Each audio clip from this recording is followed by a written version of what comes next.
I'll be honest about the fact that I went through a divorce and it resulted in me being in the press a lot. So it was a well-publicized It was divorce. very publicized. And that left me feeling very alone. I withdrew from society. Wow. I was really ashamed of my situation. You I felt ashamed- ashamed not just for myself. Self-esteem was affected, but also legacy is very important to me. I was ashamed of what I had done to my family name, or what I felt I had done. And as a result, I literally went into hiding. Wow. But What does hiding mean?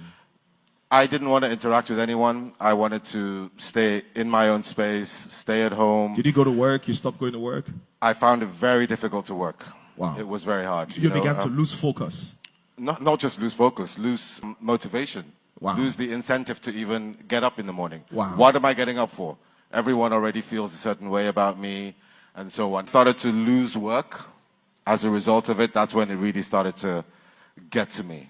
As a man, your work is your identity. And I started to lose opportunities. I started to lose business deals. So it became a real problem for me. Wow. That's where I made a decision. I literally had to make a decision for my own survival because I was living in hopelessness. How long did this go on for? Weeks. It went on for weeks. Yeah. I was out of the loop for a whole year. I checked out of life for a year. My God. To regroup and realize that I was in a very dark space. I was in a hole, but I needed to get out of it. You see, that's what I'm saying. This might be the most powerful message.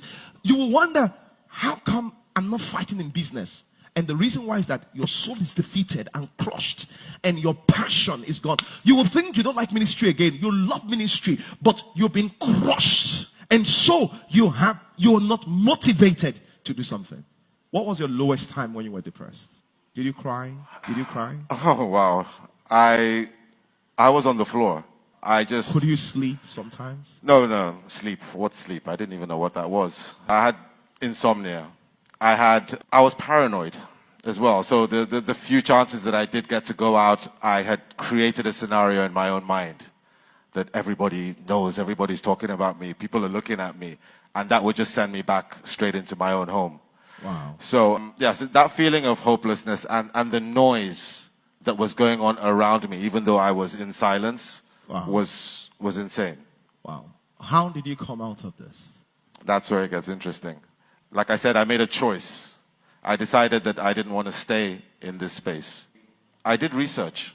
That's what I did. You did research? I researched so you never how to blamed deal yourself, with this. You never blamed your partner? No, what I did was, the top of the list of the research that I did was accountability. I took the blame on myself. So you blamed yourself? Yes, that 100%. And that makes you feel worse and guilty, right? It made me feel worse at first, actually. Until you began to do something about it. Exactly. Thank you. And I began to take practical steps.